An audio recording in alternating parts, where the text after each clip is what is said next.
Et vous écoutez Mathieu Béliard sur Europe 1, le procès à la une, le procès d'une part de l'histoire du banditisme corse, avec à la barre Claude Chaussat, jugé pour assassinat aux assises des Bouches-du-Rhône, l'assassinat du chef Richard Casanova en 2008. Entre-temps, Claude Chaussat a parlé aux enquêteurs. C'est ce qu'on appelle un repenti, même s'il n'en a pas le statut officiel. Il dit craindre pour sa vie.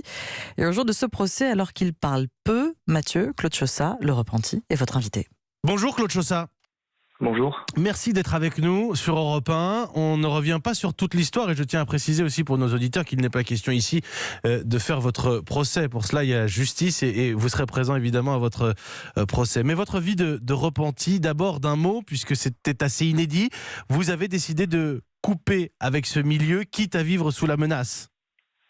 Alors j'ai décidé de couper avec ce milieu, ça a été un choix personnel donc que j'ai fait pour ma famille, pour mon entourage et aussi pour me couper de ce milieu qui est terrible quand on le vit et qui gangrène la Corse depuis plus de 30 ans. Qui gangrène la Corse, on va en reparler. Votre vie de repenti, on imagine, on a peut-être une image faussée à cause des films, à cause de l'histoire italienne ou américaine.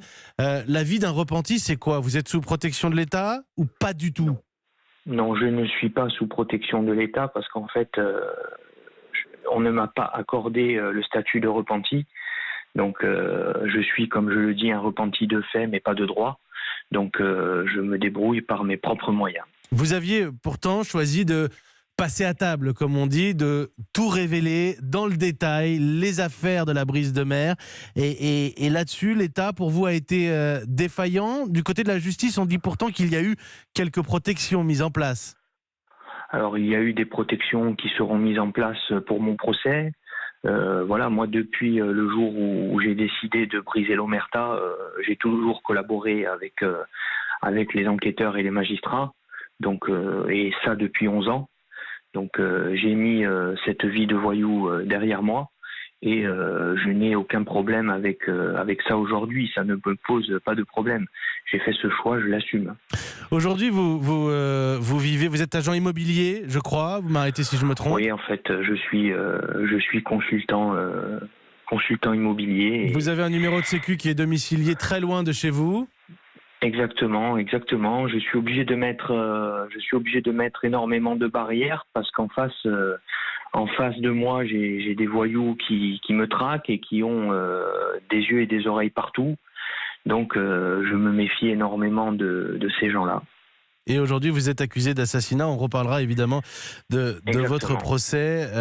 Simplement, ces dernières semaines, il y a eu des manifestations, des mouvements, des prises de position inédite en Corse contre la mafia. Quel regard est-ce que vous portez sur cette actualité-là? Alors je porte un regard positif parce que je m'investis aux côtés de ces militants associatifs. Je veux dire, aujourd'hui, la société civile en a marre de tous ces voyous qui gangrènent la Corse et qui ont des yeux et des oreilles partout, qui ont des failles, qui ont des contacts avec dans les milieux politiques, judiciaires, policiers. Vous avez peur de vous retrouver en prison, Claude Chaussat?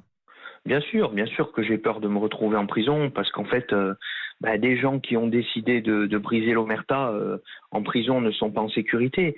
Après, cette décision, de toute façon, elle ne m'appartient pas. Voilà, moi, je me rendrai à mon procès. Je fais confiance à la justice qui n'est pas dupe parce qu'en fait, je sais que cette justice sait les gens qui sont en face de moi, les connaît.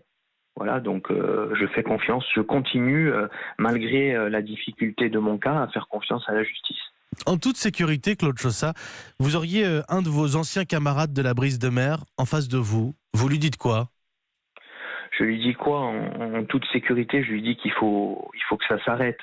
Je veux dire, la vie, c'est pas racketter les gens, tuer des gens, faire vivre des familles dans la terreur comme ça se passe en Corse depuis 30 ans. Je veux dire, à un moment donné, la Corse, il faudrait qu'elle retrouve son nom initial d'île de beauté. Pourtant, Claude Chaussat, vous avez parlé, mais votre prise de parole avec, il faut le dire, des consignations de vos propos sur procès verbal que vous avez signé, contresigné, ça c'est inédit. Ça ne se fait pas en Corse et ça ne s'est pas spécialement fait après vous non plus. Bien sûr, ça ne se fait pas en Corse. Oui, après, il y a eu une personne qui faisait partie du gang du Petit Bar, qui, lui, a le statut de repenti officiel, qui s'appelait Patrick Giovannoni, qui, lui aussi, a brisé l'omerta et a donné de son côté quelques complices dans 2 ou 3 dossiers. Donc je pense qu'aujourd'hui en Corse, il y a des gens qui sont prêts à parler. Par contre, il faut que ces gens soient accompagnés et il faut qu'il y ait un message fort au niveau de l'État. Votre vie de repenti aujourd'hui, c'est votre identité, la vraie identité de Claude Chaussat.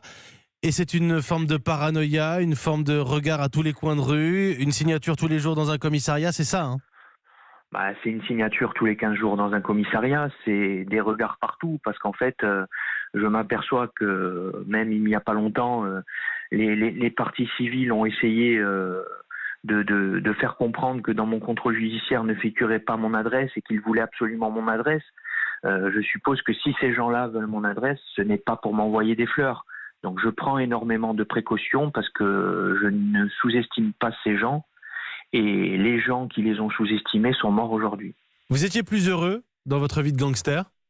Non, pas du tout. Cette vie de gangster, j'espère que certains jeunes qui m'écoutent comprendront qu'en fait, il ne faut pas s'y approcher, il ne faut pas mettre... L'argent, les voitures, les femmes ? Ce n'est qu'une façade. Tout ça, ce n'est qu'une façade. Après, il y a le mauvais. La vie de gangster, en fait, il n'y a qu'une porte au bout, c'est la porte de la mort. Donc il faut que les jeunes prennent conscience qu'il y a le côté caché, le côté qu'on ne voit pas et qu'il ne faut pas s'approcher de ce milieu. Il ne faut pas tomber dans le panneau comme je suis tombé. Vous pensez que vous allez vivre vieux, Claude Chaussat ? Mourir de mort naturelle ? Si je meurs, c'est sûr que c'est un mauvais signal. Ça veut dire que de repenti derrière, peut-être qu'il n'y en aura plus. Vous savez, il y a eu un cas bien précis qui s'est présenté dans une affaire d'assassinat. Une personne qui était dans le bureau d'un magistrat qui était prêt à parler et prêt à faire la démarche. Le magistrat lui a proposé justement d'intégrer ce statut et quand le magistrat lui a proposé ça, il a dit non, mais avec ce que vous avez fait à Chaussat, je vous parlerai jamais. Donc vous voyez, je pense que ça met un frein à tout ça.